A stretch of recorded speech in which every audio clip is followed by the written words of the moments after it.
नमस्कार। आज हम एक बहुत ही कमाल की किताब निक ट्रेंटन की द आर्ट ऑफ लेटिंग गो के जो सबसे ज़रूरी आइडियाज़ हैं उन्हें समझने वाले हैं। ये हमें सिखाती है कि कैसे हम इमोशनल बोझ को पीछे छोड़कर एक ज़्यादा आज़ाद और शांत जिंदगी जी सकते हैं। कभी ऐसा लगता है कि मन जैसे एक लूप में फंस गया हो।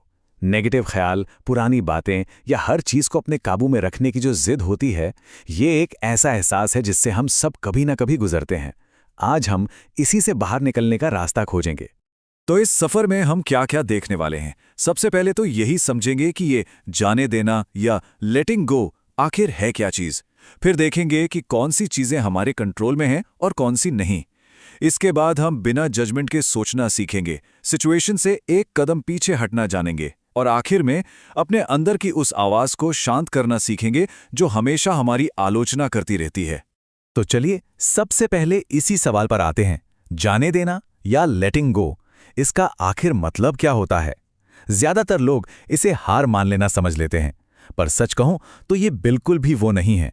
ये असल में आज़ादी और एक नया नजरिया पाने का एक बहुत ही पावरफुल तरीका है। अगर साइकोलॉजी की भाषा में समझें तो जाने देना का मतलब है उन नेगेटिव ख्यालों, उन फीलिंग्स या उन आदतों से अपना कनेक्शन ढीला छोड़ देना जो हमें हमारी पूरी क्षमता तक पहुंचने से रोक रही हैं। मतलब सीधी सी बात है, उन चीज़ों पर से अपना कंट्रोल छोड़ देना जो अब हमारे किसी काम की नहीं रहीं। ठीक है, तो पहला और शायद सबसे पावरफुल टूल जो हमें सीखना है वो है ये समझना कि हमारे कंट्रोल में आखिर है क्या। ये एक सदियों पुराना दर्शन है जो आज की भागदौड़ भरी जिंदगी की बेचैनी को दूर करने में कमाल की मदद करता है। देखिए, महान स्टोइक फिलोसोफर एपिक्टेटस ने एक बहुत गहरी बात कही थी। उन्होंने कहा था, कुछ चीजें हमारे बस में हैं और कुछ नहीं। हमारे बस में क्या है? हमारी राय, हमारी इच्छाएं, हमारे काम।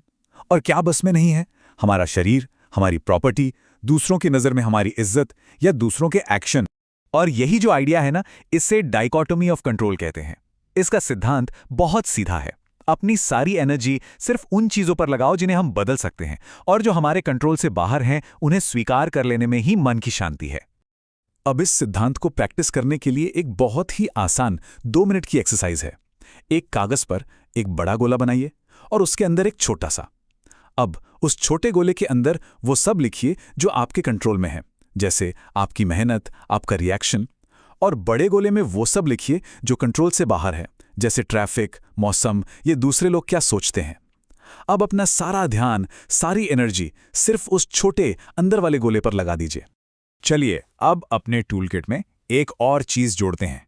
ये इस बारे में है कि हम घटनाओं को कैसे देखते हैं और कैसे हम जजमेंट से हटकर सिर्फ असलियत को देख सकते हैं। तो ये नॉन जजमेंटल थिंकिंग है क्या? इसका सीधा सा मतलब है अपने ख्यालों और फीलिंग्स को बस ऑब्जर्व करना जैसे वो हैं, उन पर सही या गलत का ठप्पा लगाए बिना। मकसद ये है कि हम सिचुएशन के फैक्ट्स को देखें, ना कि उस कहानी को जो हमारा मन उसके चारों ओर बुन लेता है।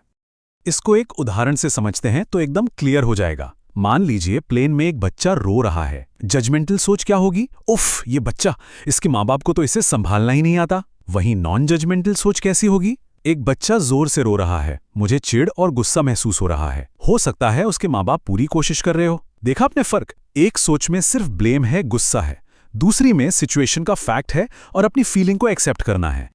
अच्छा, हमारा जो अगला टूल है वो है एक कदम पीछे हटना। ये बहुत काम की चीज़ है, खासकर जब इमोशंस बहुत हावी हो रहे हैं और हम ठीक से सोच नहीं पा रहे हों।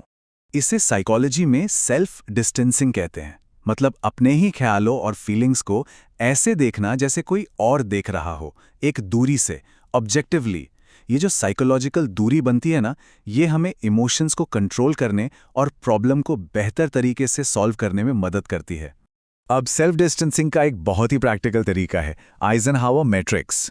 सोचिए, आपके सारे काम 4 बॉक्स में बटे हैं। पहला बॉक्स, जरूरी और अर्जेंट काम, जैसे कोई डेडलाइन, इन्हें तुरंत करना है। दूसरा बॉक्स, जरूरी पर अर्जेंट नहीं, जैसे प्लानिंग, इन्हें शेड्यूल करना है। तीसरा, अर्जेंट पर जरूरी नहीं, जैसे कुछ ईमेल्स, इन्हें किसी और को सौंपना है। और चौथा, न जरूरी ना अर्जेंट, जैसे सोशल मीडिया पर टाइम वेस्ट करना, इन्हें बस डिलीट करना है। ये मैट्रिक्स हमें दिखाता है कि असल में फोकस कहाँ करना है। इसके अलावा भी कुछ और छोटे छोटे लेकिन बहुत असरदार तरीके हैं सेल्फ डिस्टेंसिंग के, जैसे उस सिचुएशन से फिजिकली थोड़ी देर के लिए हट जाना। या अपने बारे में थर्ड पर्सन में सोचना, जैसे मैं परेशान हूं की जगह डैनी परेशान महसूस कर रहा है। या फिर ये सोचना कि आज से 5 साल बाद क्या ये प्रॉब्लम इतनी बड़ी लगेगी। तो अब तक हमने जो भी टूल्स देखे हैं उनका इस्तेमाल करके हम अपने सबसे बड़े चैलेंजर से निपटेंगे, और वो है हमारे अंदर की आवाज़ जो हमेशा हमारी कमियां गिनाती रहती है, हमारा इनर क्रिटिक। हाँ, वही आवाज़ जो मौका मिलते ही कान में फुसफुसाती है, तुम ये नहीं कर सकते, तुम काफ़ी अच्छे नहीं हो। ये एक ऐसा ख्याल है जो हमें सच में आगे बढ़ने से रोकता है, और इसे शांत करना बहुत बहुत ज़रूरी है। तो इस इनर क्रिटिक से डील करने का एक 4 स्टेप प्रोसेस है। बहुत ध्यान से सुनिएगा। पहला, अवेयरनेस, पहचानिए कि आवाज़ कब और क्यों आती है। दूसरा, कनेक्ट, उस आवाज़ के पीछे छिपी असली फीलिंग को पहचानिए, जैसे शायद फेल होने का डर। तीसरा, एम्पैथाइज, ये समझिए कि ये आवाज़ शायद आपको बचाने की कोशिश कर रही है, भले ही उसका तरीका गलत हो। और चौथा, रेस्पॉन्ड, उस आवाज़ से बात करें और अपनी असली ज़रूरत बताएं। कह सकते हैं, शुक्रिया, मुझे पता है तुम मेरी हिफाजत करना चाहते हो, पर अभी मुझे आलोचना नहीं बल्कि सहारे की ज़रूरत है, मैं ये कर सकता हूं। तो संक्षेप में ये रहा हमारा पूरा टूल किट जाने देने की कला के लिए। पहला, डाइकोटमी ऑफ कंट्रोल, सिर्फ उस पर फोकस करें जिसे बदला जा सकता है। दूसरा, नॉन जजमेंटल थिंकिंग, चीज़ों पर लेबल ना लगाएं, बस उन्हें देखें। तीसरा, सेल्फ डिस्टेंसिंग, पर्सपेक्टिव के लिए थोड़ी दूरी बनाएं। और चौथा, अपने इनर क्रिटिक का सामना करें, जागरूकता और दया के साथ। ये सारे टूल्स अगर प्रैक्टिस किए जाएं तो इमोशनल फ्रीडम की तरफ ले जाने का रास्ता बना सकते हैं। तो अब सवाल ये उठता है, इनमें से कौन सा टूल सबसे पहले आजमाना चाहेंगे?